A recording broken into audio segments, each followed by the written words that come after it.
You know that person, right? The one who's always talking about their next big thing, a new business, a big move, some grand ambition. They can see it so clearly, they can feel it, but then years go by and nothing. Well, let's dive into this really common puzzle. It is such a frustrating question, isn't it? Both for the person stuck in that cycle and for anyone watching. What is really going on? Is it a lack of willpower? Are they just not serious enough? It's so easy to just slap the lazy label on it and call it a day. But psychology tells us that's barely scratching the surface. The real reasons? Well, they're hidden, and they're working against us in ways we don't even realize. So let's pull back the curtain and look at the 6 powerful mental barriers that explain why someone can have a universe of ambition inside them, but seem completely stuck on the outside. Okay, number 1. The first barrier is a really subtle trick our own mind plays on us. It's all about mistaking the map for the actual journey. So when someone spends hours and hours daydreaming, planning, and visualizing their success, their brain can't always tell the difference between what's real and what's imagined.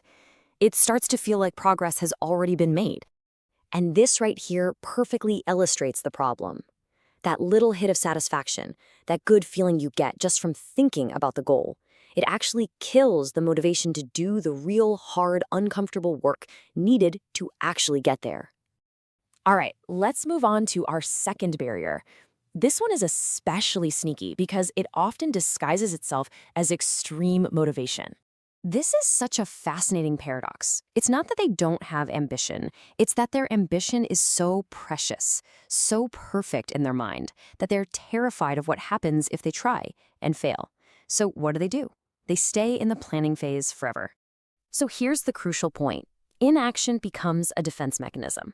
By never actually starting, they never have to face the messy reality that their perfect dream might not work out. Their self-image stays protected. Barrier number 3 is one I think we've all probably used at some point. It is the ultimate form of procrastination. This is the classic I'll start when trap.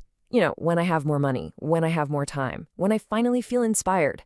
It's this belief that some perfect state of readiness has to arrive before you can take that first step. Now, what's so interesting here is how this completely flips that whole idea on its head. Motivation and readiness, they aren't the things you need before you act, they're the result of acting. Taking that one small, messy, imperfect step is what creates the momentum you thought you were waiting for. On to our fourth barrier. This one explains why thinking about your big goal can sometimes feel way more exhausting than actually doing it. Yep, this is classic analysis paralysis. The person thinks through every single step, every potential problem, every possible outcome. They create these incredibly detailed plans and flowcharts in their head, but all of this intense mental work, it's just incredibly draining. And there it is. All the energy that should have gone into taking that first step has been completely burned up just thinking about all the steps.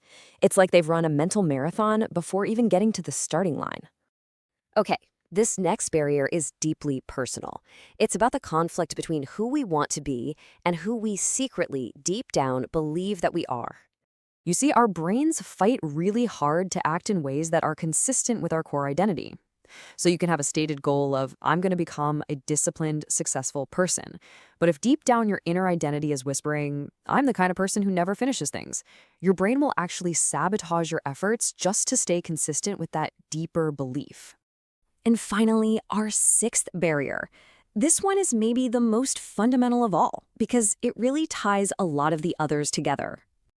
Let's be honest, talking about our potential is exciting. It feels good. It gives us a sense of identity, of possibility, but real progress, the day-to-day grind, it's often kind of boring. It's repetitive. It's uncomfortable. This slide shows that core conflict just perfectly. A lot of people get addicted to the good feeling of potential because it's so much more pleasant than the hard, unglamorous reality of the work. They prefer the idea of who they could be over the effort of actually becoming it. So, after going through all these hidden barriers, what is the actual difference between the people who dream and the people who do? This is probably the most important thing to get.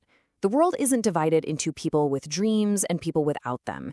It's filled to the brim with brilliant people who have incredible ideas but are just stuck. And this is the ultimate takeaway. Success isn't about making these mental barriers just disappear. It's about recognizing them for what they are, tricks of the mind, and finding the strength to take one small step anyway. It's about acting in spite of all that internal resistance.